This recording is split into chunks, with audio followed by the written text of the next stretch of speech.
Pemirsa, masih bersama kami di Presisi Pagi. Kita beralih ke informasi mancanegara. Pemirsa, inflasi kembali menguat di Amerika Serikat dengan peningkatan harga makanan, bensin, hunian hingga berbagai layanan. Sejauh mana inflasi ini bisa dikendalikan kebijakan pemerintah Trump dan juga secara terpisah oleh Bank Sentral alias Federal Reserve? Berikut kita simak informasi selengkapnya yang akan disampaikan oleh Nufa Purwadi, jurnalis VOA. Dua indikator utama laju inflasi menguat. Indeks harga konsumen dan indeks harga produsen Amerika Serikat menunjukkan peningkatan signifikan masing-masing 3% dan 3,5% dibandingkan tahun sebelumnya. The cost of housing is still going up. Services were still expensive. Good prices were going down, largely from recoveries from the pandemic, and that progress is largely stalled.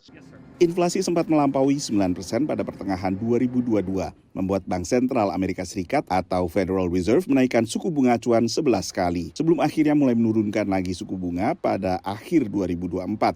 We are doing pretty good in terms of the unemployment rate, which means people are working, people are making money, and when people do that, they spend, and that high spending is keeping prices high. Meski analis mengatakan ia mewarisi ekonomi yang stabil, Presiden Donald Trump menyalahkan kembalinya inflasi kepada pendahulunya Joe Biden. This was caused by Biden. I had 4 years of virtually no inflation, so I'm just taking over. Sebagian ekonom menilai sejumlah proposal yang diusulkan pemerintahan Trump bisa menguatkan perekonomian. Particularly corporate tax cuts, potential more tax reform, some of the deregulation will also boost the economy. Meski demikian, kemungkinan tambah kuatnya inflasi dengan beragam ancaman tarif dari pemerintahan Trump juga mencemaskan banyak pelaku usaha dan pembuat kebijakan. Perhatian pengamat dan juga investor di Wall Street baru-baru ini tertuju pada diterbitkannya notulensi rapat The Fed untuk bulan Januari saat Bank Sentral memutuskan untuk mempertahankan suku bunga acuan pada level 4,25% hingga 4,5%. Bahkan sejumlah anggota Komite Pasar Bebas Federal menganggap bahwa angka ini sudah mendekati angka netral. Ini lebih tinggi dari ekspektasi investor tadinya, sebesar 3%. I think the market is digesting the minutes from the FOMC meeting and realizing that this group of incredibly intelligent economists don't have more insight into future fiscal policies than any investors do. We have confidence that there is a commitment to stability, but the market is showing us here today still with a kind of muted response that investors are going to focus where they see visible earnings growth, but are still waiting cautiously to see what the policies look like in the next few months. As long as the economy stays good and inflation stays where it is, the Fed governors are very comfortable doing nothing at all. They don't see any need to ease further. Notulensi The Fed menunjukkan pejabat Bank Sentral masih optimistis inflasi bergerak ke target 2%. Dari Washington DC, Nufa Purwadi dan tim VOA. Pemirsa, kecelakaan udara yang banyak terjadi sekitar sebulan terakhir akhirnya menekan kepercayaan warga Amerika Serikat akan keselamatan penerbangan komersial menurut survei Epworth Center for Public Affairs Research. Tapi angka ini masih relatif tinggi dibandingkan kepercayaan terhadap modus transportasi lainnya. Berikut informasi selengkapnya untuk Anda dari VOA. Sejumlah kecelakaan pesawat komersial dalam waktu relatif singkat mengusik kepercayaan warga Amerika Serikat terhadap keselamatan penerbangan. Paling parah tabrakan antara helikopter tempur dengan penerbangan American Airlines. Di Bandara Nasional Ronald Reagan di ibu kota AS menewaskan 67 orang pada akhir Januari. Americans' confidence in airplane travel has slipped a little from last year, though Americans continue to believe that air travel is generally safe.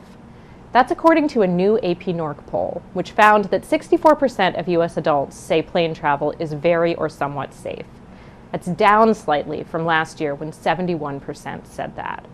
About 2 in 10 adults now say air travel is very or somewhat unsafe, which is up from 12% in 2024. Survei diselenggarakan kantor berita Associated Press bersama NORC Center for Public Affairs Research pada 6 hingga 10 Februari. Tak lama setelah tabrakan di Washington DC, tapi sebelum terbaliknya pesawat Delta Airlines di Toronto, Kanada, yang mengundang kekhawatiran, tapi seluruh 80 penumpang dan awak pesawat selamat. Secara umum, warga Amerika Serikat merasa sama amannya terbang dengan pesawat dengan berjalan kaki atau mengendarai mobil. Sebagai perbandingan, hanya sekitar separuh yang merasa demikian untuk perjalanan menggunakan kereta dalam kota, apakah subway, metro, atau KRL.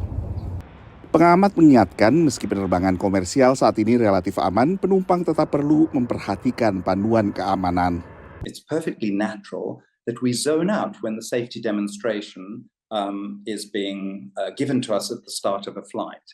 But if we did put our newspaper or whatever else down and took our headphones off and reminded ourselves, maybe for the 100th, 500th time, however often we fly.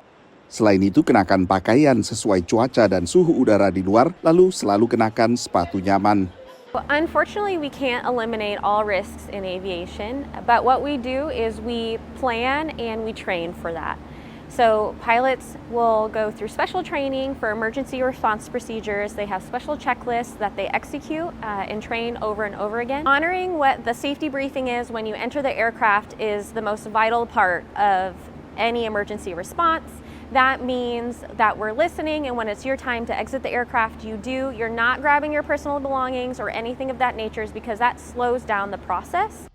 Jajak pendapat terpisah yang dipublikasikan bersamaan dengan survei AP Nork dari YouGov menemukan bahwa 43% responden sama sekali tak takut saat mereka menaiki pesawat. 34% mengaku agak khawatir, sementara 17% mengaku khawatir. Dari Washington DC, Nova Purwadi dan tim VOA. Pemirsa, tetaplah bersama kami, Presisi Pagi akan segera kembali.